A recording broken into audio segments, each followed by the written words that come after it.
Okay, we got an interesting kind of card we haven't seen before. It looks like a normal leader card here. Very much like this one here. And in fact, it has the same effect, which is, I just didn't notice with that one. If there were any armies here in Tangier, they would convert to the color of the purchaser of this card. The problem with this one is, Tangier could be very interesting towards shipping stuff to Northern Europe, but with the dominance of the Mediterranean, most of the people involved in Northern Europe are more committed to an overland route anyway at this point. So that's kind of iffy. It's very unlikely to be a valuable card. There are pieces out here that are worth more probably already on the board collecting income. Higher rank, level 2. This guy's just level 1. But the thing that I didn't notice was this. All armies in the province convert. That's kind of neat, and that's the same as this one, which is not only does the leader show up, but he actually converts the armies. But it wouldn't work on navies, which are the most likely thing to actually be here. Anyway, I don't think anybody's going to bid on this sucker, so he's going to crash away, and I doubt that there are any green cards that anyone wants right now. So we push on with the build phase. It wasn't a big build turn. The Chancellor of the Papacy basically said, you have enough troops to do what you need to. I'm not going to fund more troops because I'm not seeing any real advantage coming from it. You talk to me if you've got, some proposition in mind that I want to deal with. But right now, I'm not really impressed with what you're doing. His plan is actually to go into Florence, but there's some anger over these Turkish troops having been moved here. Now, the Mamluk could have bought himself a unit, which would give him a little bit more safety. If he loses his association with the papacy, he could well end up arrested or some such. But as of right now, since he controls those troops, he can use them to help keep Egypt under his own control, as long as he's stacked with them. If he's not stacked with them, they become kind of imperial cities, which is no good at all. He's got to be stacked here anyhow, because a navy is necessary there to ship the goods. Alternatively, it could be here, but that would also steal one of his territories away. The English reinforced their expedition, and they went out of their way to use English round ships for this rather than their mercenary or pirate round ships. The reason being, there is some significant risk to being out here, and not much here unless, well, really not much at all, unless the papacy decides to build a bunch of round ships and start hunting them, which they may do. That may be a worthwhile agreement. Another worthwhile agreement may be disrupt this trade route. That's causing them problems, as is the English fleets here. But this trade route is going to expand. The Habsburgs built themselves another caravan. If they pull out of Genoa, that gives them enough to get up there. They also built an infantry unit to move forward and take that city that they want, to capitalize. For the summer card, we got a spy. Remember, these say they're worth 2 in the rules, but here they say they're actually the one thing that determines order of play. I'm going by the rules on this. I'm assuming the cards were... It was decided that the rules were different. By the way, I noticed Phil uploaded some rules. I think they're the original rules attached to the attached to Board Game Geek. I couldn't tell for sure because I opened them up as a rich text format. Well, first I opened them up as just text, then as a rich text format. It looks like they're a Word document, which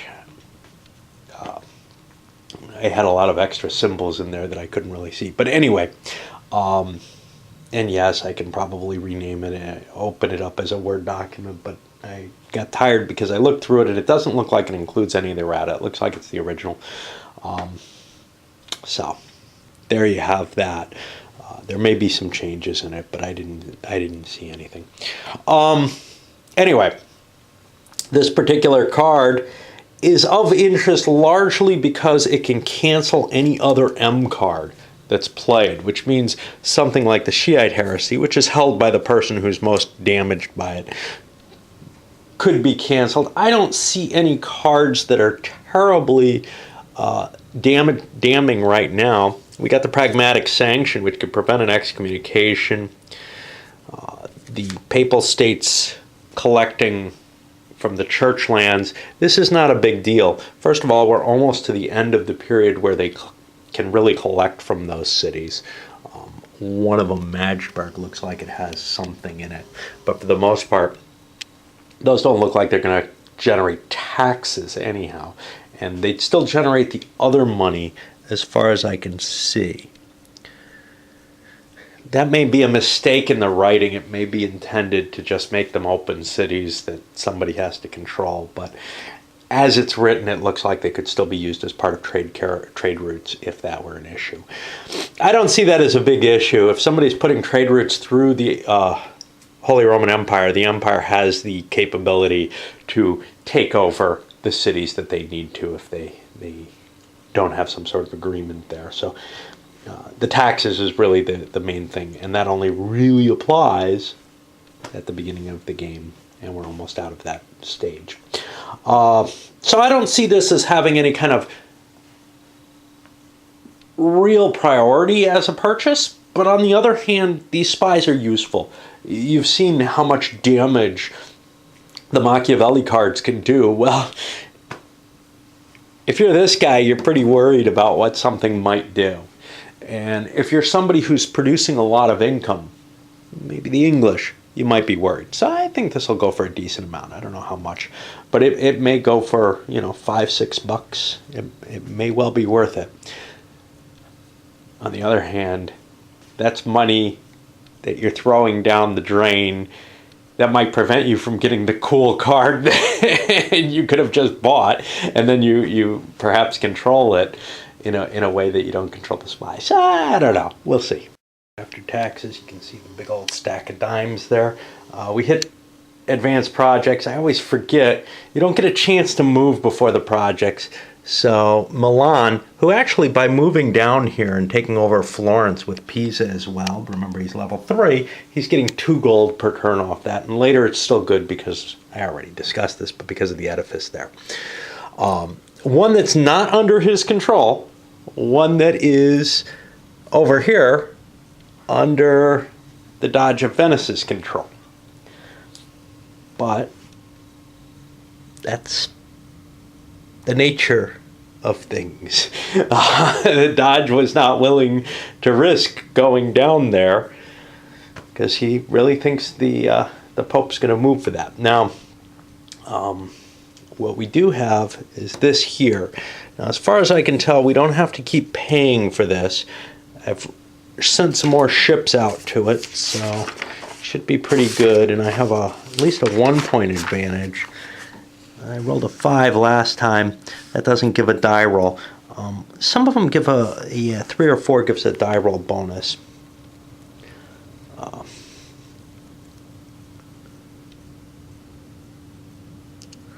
Oh no, they had to return. Shit. Well, I'll put them out here. So this card actually failed, and they do not get a bonus on it.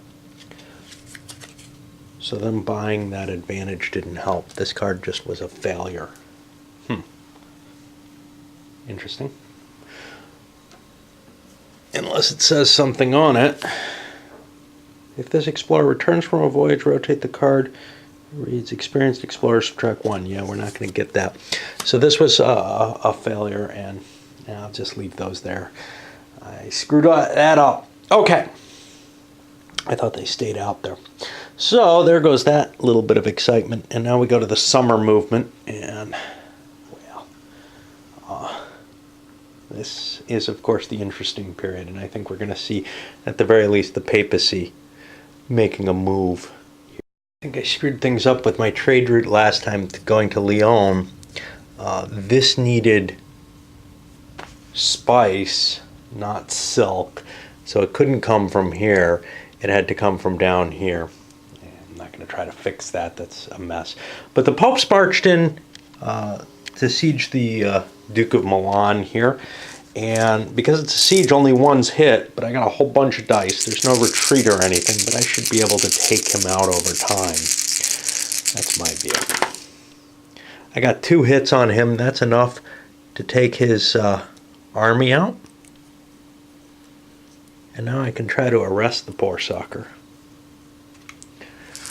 And 1, 2, or 3, I arrest him. I think 4, 5, or 6, he's dead. I'm not going to look up. I know it's those. Okay, so he's just dead. The Duke of Milan has died. I'm going to put him back here. And we've taken the city. We have to spread our troops out or else we're going to pay penalties, but penalties are easy to pay out of here. That's no big deal. What about his death? Well, he's married, which helps. I believe that means he gets to keep almost everything. Let's see. Including Mom as his bride, if I'm not mistaken, the way it ends up being worded. He has one more life on him. Not all leaders have 2 heirs, or actually he has 3 heirs? No, he only has 2 heirs. So this will be Galeazzo Sforza.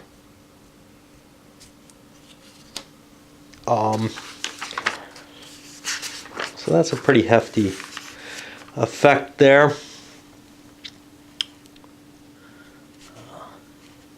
Takes over his father's gold and L. All C or M cards are going to be discarded. No. Sorry, he doesn't get to keep that. So in particular,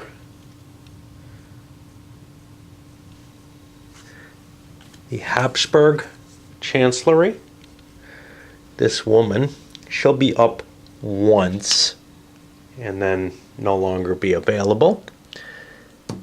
And that is all. Everything else he gets to hold on to because he was a legitimate heir.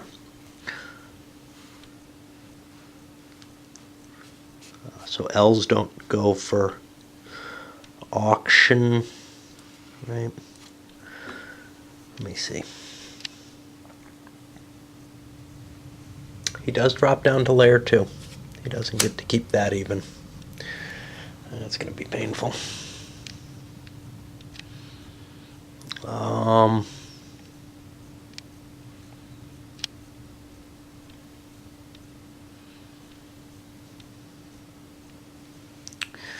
Looking to see the illegitimacy. I know I saw it there before, and I'm not.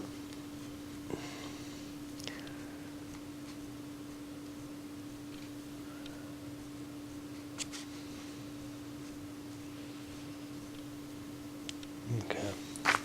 Then the L's that are stature 2 or higher would go up for rebidding. So yeah, that's a fairly hefty blow. I don't know if anybody else is interested in the Habsburg Chancery. I would guess that Venice is, which means he's going to have to pay for it, or Venice is going to have to pay for it. They may be able to come to an agreement there to work it together, because overall, I don't think either of them feels that, even if they're doing well financially compared to the other players, that they necessarily shouldn't split the control of the empire if they can work it together, and they should be able to. We're talking Milan and Venice here. They can work that land route just fine between them. I don't see a terrible disadvantage to that. So it's possible. However, we also have the Empire marching in here. And whose card is that? That's Venice's card. I'm willing to let them keep it. Perhaps because it's going to fund more imperial money, but also maybe the Imperial combination deserves 2 of the $3 instead of just 1 for the transit. That may be enough that the Venetians are willing to not maintain it, but if they don't maintain it, well, if they're unwilling to pay a bribe and it's unable to produce, well, then the Pope can start burning it down. On the other hand, an edifice doesn't have to be producing to be worth money. So perhaps he can sell it to one of the papal power players for some decent amount of cash, because it will produce good cash. It's just a matter of it's going to produce more for the papacy than it is for the player who actually owns it if they're demanding a $2 ransom, 1 for shipment, 1 for protection. And that is tough to swallow, to say the least. I think that's it for movement here. So we'll go to the fall card. And we got a couple of cards. Oh, we got a sorcerer.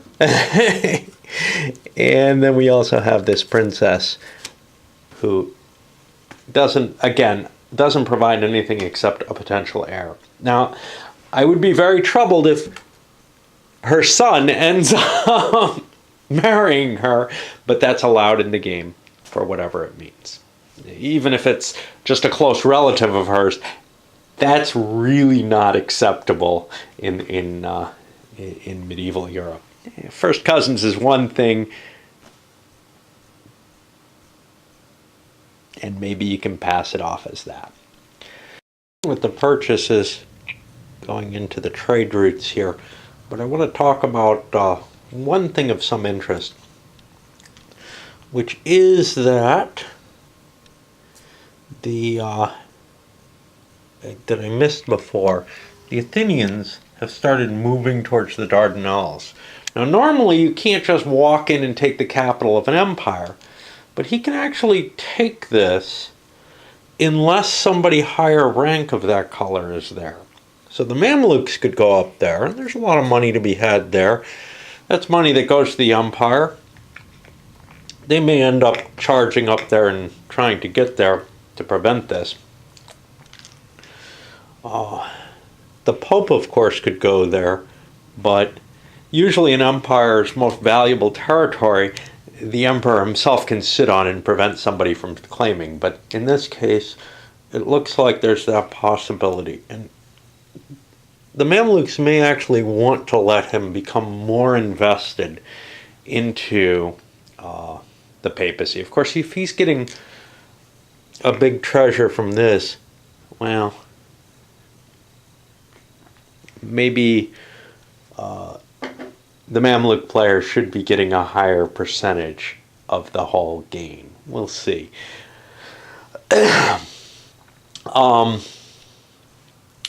Otherwise, what ended up? Well, he ended up buying, the Florentine prince ended up buying the Paleolithic princess. Used goods, but what the hell? It's still good enough to create an heir somehow. And over here, the C card ended up back here for $5. Basically, Venice wasn't willing. They weren't able to come to an agreement, and Venice wasn't willing to throw that much cash in. He'd rather pay $1 a turn to something for the bribe, and maybe he can get away without paying it. Who knows? Chances are, though, the bribe will get paid. But here's the thing. If a bribe is offered in this direction and there's a shorter route this way, it might behoove the Habsburg player to give him a free ride in terms of bribes. And then he can refuse to pay the bribe here, and it'll go whichever way has the shorter route. That's always a possibility. We'll see. And an appealing one to Venice because it goes through his home country. Yeah, Venice isn't the guy, though. This guy's Milan back here. And he showed up back in his home area. You can see where that could be a problem. Anything else here? Yeah, I'll take care of the trade routes, I guess. I've thrown the money out. This guy gets this. And the routes have all been run. The exception is this one did not run. It couldn't actually. There's no means of getting goods there. The papacy is going to have to build some caravans for that to work. They haven't hooked it up yet. But there is some real dissent happening between the two players controlling this papal empire. Basically, $2 were gained. One this time from the English.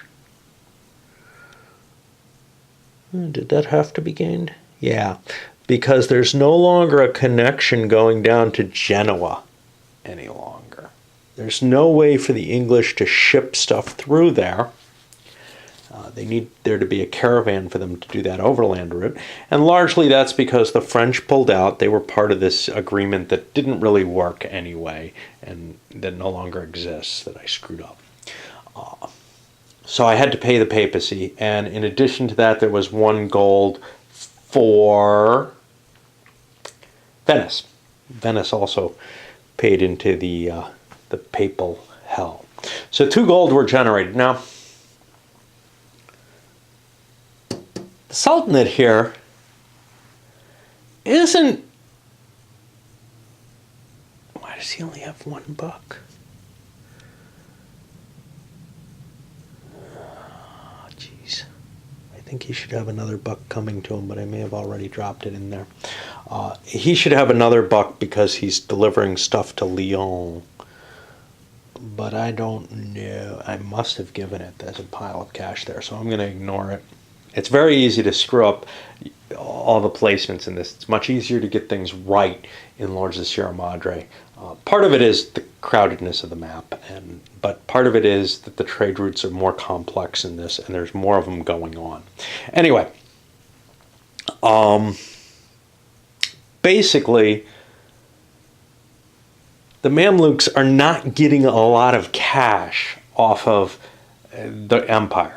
And the way they're seeing it is, look, you're pulling in your bank and the cash. Now, granted, I made this deal with the blue player, the Comnenids, who control France,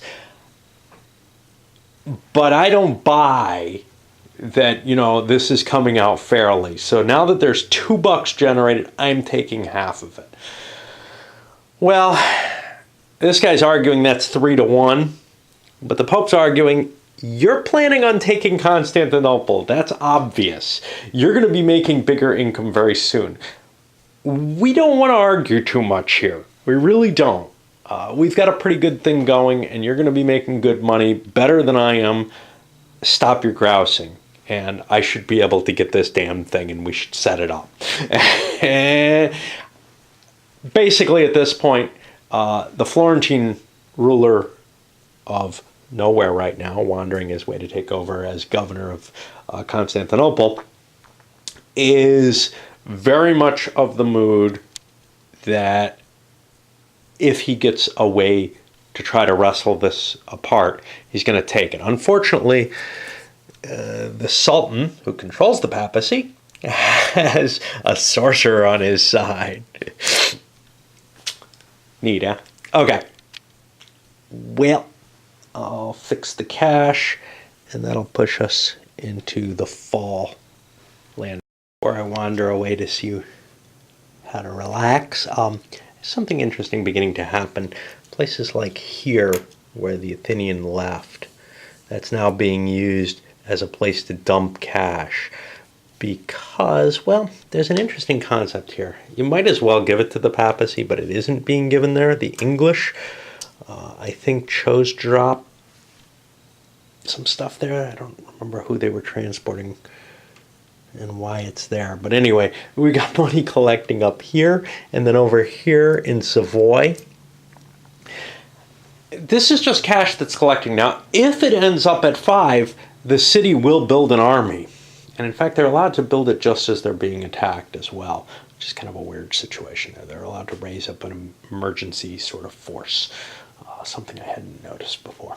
Anyway, I'm going to have to do something about this huge stack. Maybe bring a quarter and nickel in to be a 50.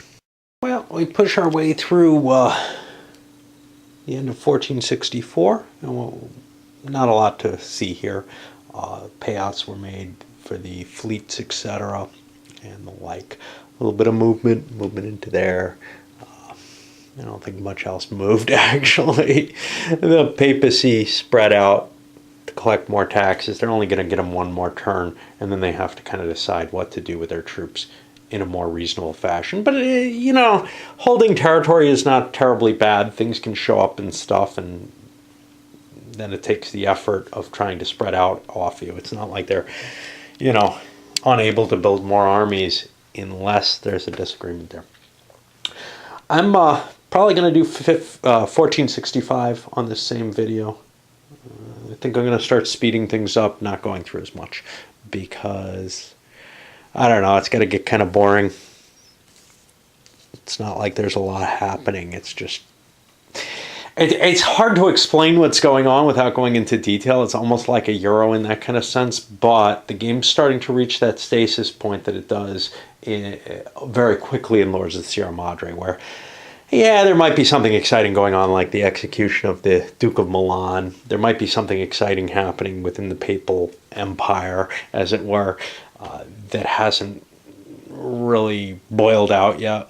We'll see what happens, but I think I got room for another year on this video. As I pulled up another leader, the Duke of Brittany, who probably won't come into play. He's not really useful. I realize Duke of Milan is actually at level 3. He still meets the qualifications, and it's likely that your character will, so long as he ever did, because it's hard to lose lords. They might get disattached from you, and it's possible that you no longer hold that position of importance, but yeah, he's still got the levels there. I don't know if anybody wants this thing, though. Interesting point's been reached in the refurbishment and build. The Habsburgs built the last, well, actually the Hungarians built the last of the troops. Actually, what I should be considering is whether I wanted to build that for myself. But I can build some, this is the last of the mercenary troops. I can build some Habsburg troops and get them moved into Milan to help me out there. Power of the purse begins to reign supreme here. During the purchases phase, the Chancellor of the Papacy has built a humongous amount of caravans. Enough that he can actually stretch from back here, I believe. I may need one more. I guess I'll need another papal caravan here. Enough that he can stretch from back here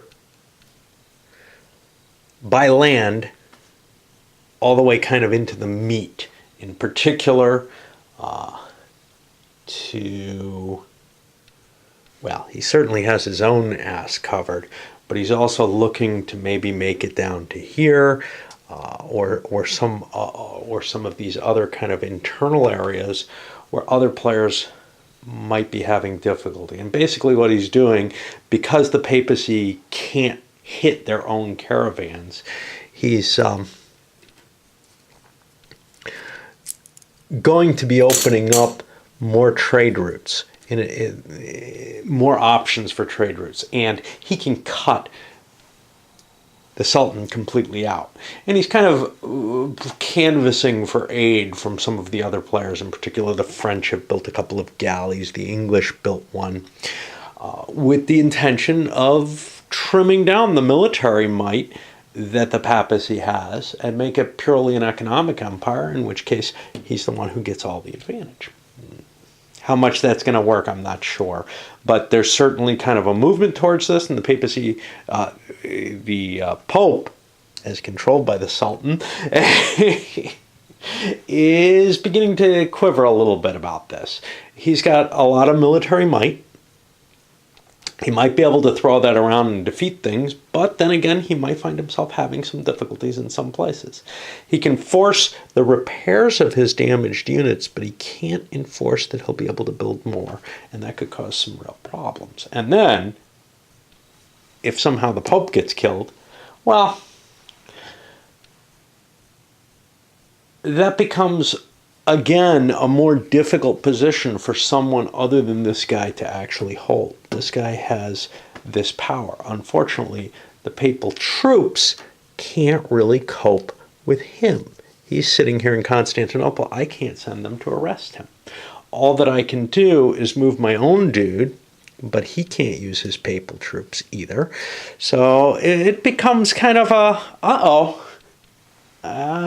maybe I shouldn't have pissed him off so much, but it was bound to happen. So there isn't going to be any non-player forces being built. We're out of mercenaries at this point. The one thing this guy could do is he could start funding his own navy, but that's going to be tough when he's protected. Now, I could pull those troops out. The Athenian prince has his own unit, though. And if I build navies, cards could come up. Those are pirate navies. Cards can come up and take them away from me. I don't really have the cash to be able to handle them right now. So I guess we go to spring naval movement. All right, well, the summer movement created some kind of weird situations, which I have to try to remember as I go into the transportation. But basically, yes, we have this huge caravan running from not quite making it. So I don't quite have it hooked up yet. But with the aid of the English, it can run all the way to Milan. But that's not good enough. The Habsburgs have a caravan going the whole way, which is good enough for people who want to deal with them. And that may well include Venice, who's kind of pissed at the Pope and doesn't want to help the naval aspect of the papacy. The naval aspect still works. It's still held together. We didn't see any kind of direct attack yet. For the Brits, they can work with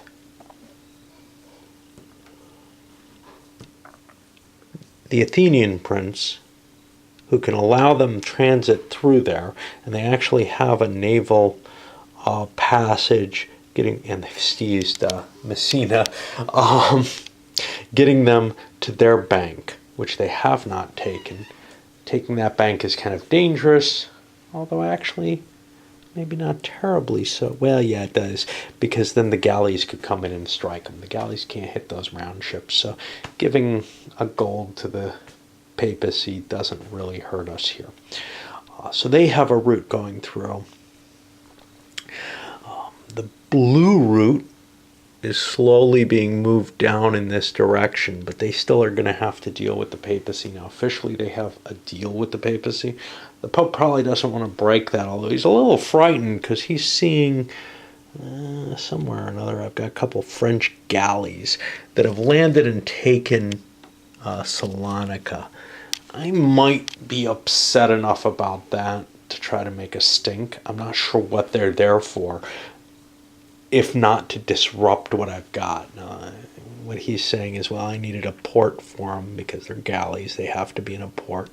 And I'm planning on, trying to augment my route somehow with that. Well, it sounds like a challenge to what I've got established. And that's really the problem, is now we've got so many trade routes that if somebody doesn't start squishing them, basically players have the option to cut the deals they like, and probably the papacy, the players controlling the main old trade routes are going to find that, well, if they can't enforce them militarily, they're not going to be able to cut deals that make them money.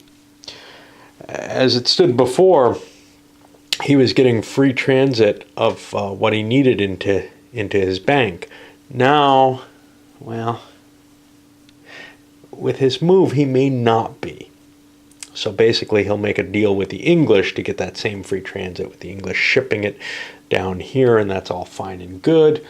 But now he's letting someone sleaze in for free in another way, So it's just coming down to, wow, we're kind of slitting each other's wrists here, where we had this important choke point and we had maybe the military power to block other things. We shouldn't be fighting each other, right? I mean, we should be working together. We have a lot to gain that way. Well,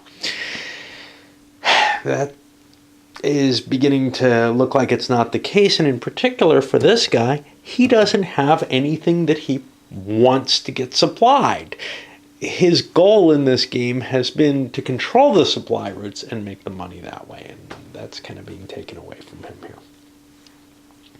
Anyway, we get the fall card. And for this, one of the cards was this one.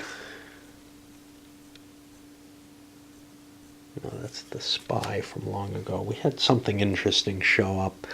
I don't think I mentioned. Oh, treacherous ally. This allows you to try to assassinate an emperor, sultan, or pontiff, basically one of the emperor characters, one of the L's.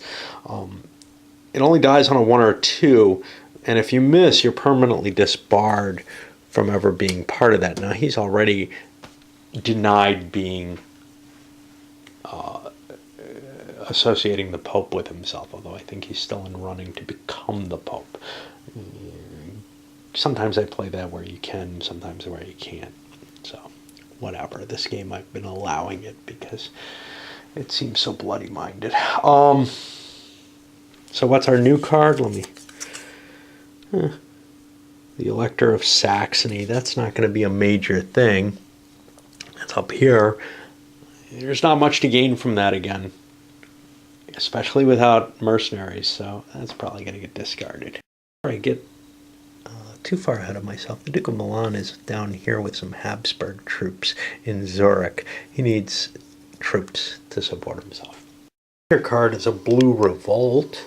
Remember, if you're holding this, counts as something to make you towards being the Emperor or King of France yourself.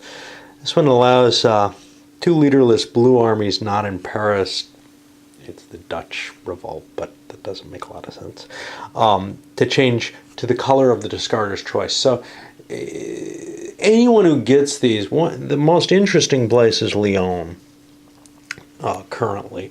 That might be worth playing just for that purpose, to swing that into control. So, some additional province could go too, but this actually would immediately give a nice city that connects to 3 provinces, most of which aren't important except for that transition to Lyon itself. But it also gives control over that edifice, which would then force the French perhaps to go attack it and put it down. Another army down here wouldn't matter much at all. I don't know how much this thing's worth. It's probably worth $1, but no more than that. France is certainly going to bid on it, but I don't know if anyone else is. Turns the magic 1466 turn where taxation just disappears, basically. The only places we're going to see taxation right now are in Florence and in Lyon. Everywhere else it's gone. So that means $2 taxation. That's in comparison to the 26 or so that the papacy's been pulling in. Well, they can no longer count on that. And now that the trade revenue seems to have become dispersed, they're not in a very good position at all. They can afford maybe, I don't know, maybe to keep their navy at the size it is. It's humongous. All those oh no, they don't have to pay for galleys anymore after this. Okay, well that's cool. And that really means they're still going to be a potent military force. But they don't have the ability to spend lots of money. I'm going to buy some more caravans to hook this thing up, probably. Just because that is one of the few valued things on the board. Anyway, this one's going up. A little shorter, but not by much. But we got 2 years in instead of 1.